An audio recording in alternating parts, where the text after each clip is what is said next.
Hi y'all, welcome to 2021. You made it this far, and so welcome to my cooking channel, FlamBaé.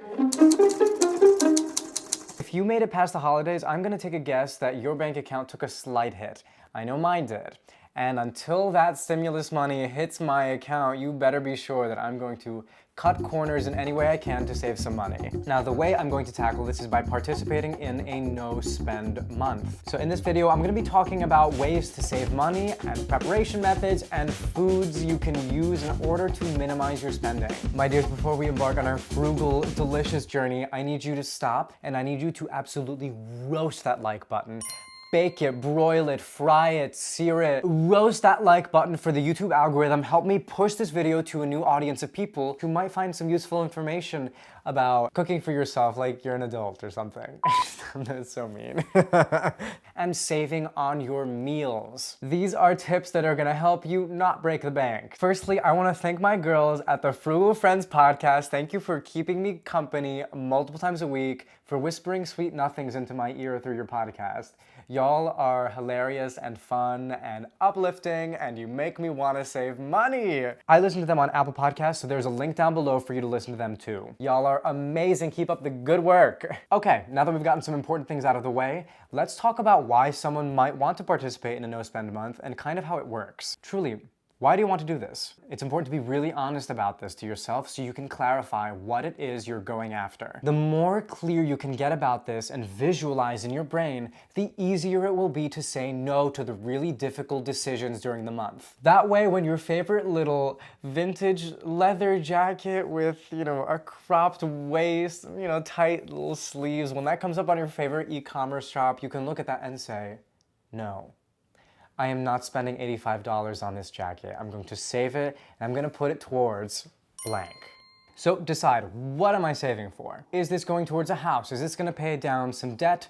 Are you saving up for 8,000 gifts for weddings that are all gonna happen in the same month in August of 2022 when we're all vaccinated and roaming free? Next thing to think about is how much do I need for this goal? And lastly, how long will this take me to achieve? When you can set realistic goals, this makes them achievable goals. The sooner you can outline these things, the sooner you can move over to the next step. What are the rules for this? Here are the rules. That there are none. You decide what is realistic for you and what is achievable for your goals. So I live in New York City. While I could probably easily and comfortably take the subway to work on the days that I have to go into my office, I'm gonna be taking my bike. Why? Because it would take me the same amount of time. Except I save money and I work up a sweat. These are all positive things. It's cold, I might get frostbite. I'm not gonna get frostbite. So probably one of the most difficult challenges that I've set up for myself in this no-spend month is that I also will not be spending money on groceries. You might be thinking, that's crazy. Oh my God, you're a nut job. Will you eat? You're already so thin. Will you disappear into existence? I have already thought of those things. I will be fine. So I looked into my cabinets last month and I realized, oh my God, this box of quinoa has been sitting here for about 8 months untouched. I go to the grocery store and I buy new things and don't go through the items I have already. So realistically, I can actually go through this month without buying new groceries. Not only will I be reducing my spending this way, but I will also be reducing my waste. That being said, not having access to fresh produce is gonna be a challenge. That means I have to get a lot more creative with my cooking, and if you are choosing to do this with me, you are gonna have to do that too. I did not go grocery shopping last month and stock up on everything in the world. I didn't buy 64 eggs just so I could say, oh, I won't spend this month. That's dumb. So I'm actually starting off with a lot of things that I would normally have in my kitchen, but I don't. Okay, disclaimer for y'all. If I feel ill, if I feel unwell, if there's something going wrong with my body, I'm going to go grocery shopping. I'm not gonna be a nut job about this. Above all, even above saving, health comes first, okay? Do what is right for you, because I am not you. You are you, not me. We are not each other. We are individual. Now that I've cleared that up, very important, my last little tip before we get into the food stuff. My sister volunteered to kind of do this month with me, and it is so amazing to have someone in my corner that I can text every time I am very tempted. She was so stoked to join me. I know she hates me right now, but we are pushing through it together. This is tough, but having someone to check in with as you struggle bus, beep beep through this month is gonna be so important. You need a support system. Always, but for this too, in particular. Okay, so now that we've gotten through the why and the how, next step is to figure out the what. What do we have to work with? As we go through my pantry, you might think, oh my gosh, my pantry looks wildly different from yours. Maybe it's because I cook a lot. Maybe it's because you cook a lot of some other type of food. That's fine. What is important is that you see what you have and you get incredibly creative. I am going to list out what is in my pantry. That way, as we work through this month, you can see, these are things that Yanni has had all along. Or if I'm a sneaky liar, you can think, I don't remember seeing that in Yanni's breakdown at the beginning of the month. I'll just tell you if I get something extra. I hopefully won't. I don't think I will. But if I really, really need something, I'll just tell you. Because I'm not perfect, and let's normalize failures, because there is no straight road to success. It's usually a very slippery, uphill battle. All right, let's get into the nitty-gritty. What exactly is in my pantry?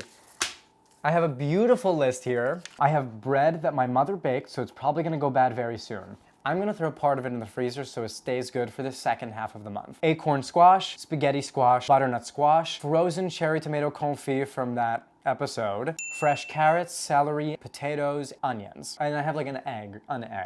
I don't know if I'll use that. These are the fresh foods I have. I don't have a lot of these things, so I'm gonna have to use these very sparingly. So freezer items include frozen corn, broccoli, there are 2 bags of spinach, peas, shrimp, ground turkey, frozen pineapple, udon noodles. And then really deep in the back of that cabinet, we have dry chickpeas, canned chickpeas, black beans, kidney beans, coconut milk, crushed tomatoes, pasta, jasmine rice, sushi rice, lentils, quinoa, oatmeal, whole lots of spices, fish sauce, 8 different types of soy sauces. I have some scallions in the fridge. They're not salvageable. I might use them anyway. That's the pretty comprehensive list. I feel like my issue is that I have a little bit from every country, but not enough from each of those countries to make a full, comprehensive, delicious meal. So, as you can see, I will be relying on some foods more than others for my nourishment. Grains, beans, those are gonna be a really important part of this diet. If any of you are fans of Dave Ramsey, you'll probably know his rice and beans diet. He recommends this when you're saving money. A lot of what I have right now is rice and beans. That's gonna take up a lot of space of our little FlamBaé food pyramid of January. That being said, I do have a handful of seafood and some freezer meats right now. I know I'm gonna have those so rarely, but when I do, they're going to be the most delicious, glorious things. It will be like God came down and placed a halo of food on my tongue.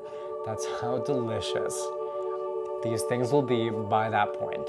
Beans, because I have so many different types, the kidney, the chickpeas, the black beans, blah, blah, blah. These are gonna be really important for making soups and stews. Historically, the poorest populations have come up with the most creative and delicious foods, all in the form of stews, like from all over the world. There's a reason that people do that. It's because they're so cheap to make. So because you kind of throw leftovers into a pot with a lot of water and liquid, it becomes so delicious, those flavors blend to create something new, and it's so inexpensive. Secondly, I've got my rice to rely on for the month. I bought a whole 5-pound bag of rice like over a year ago for maybe $6. Pasta, my dear pasta. This is gonna be a tough one because I love you, but I also don't have any cheese and I don't have any fresh tomatoes. So I'm gonna have to make pasta, but I cannot rely on the recipes that I've normally relied on. So check back in this month as I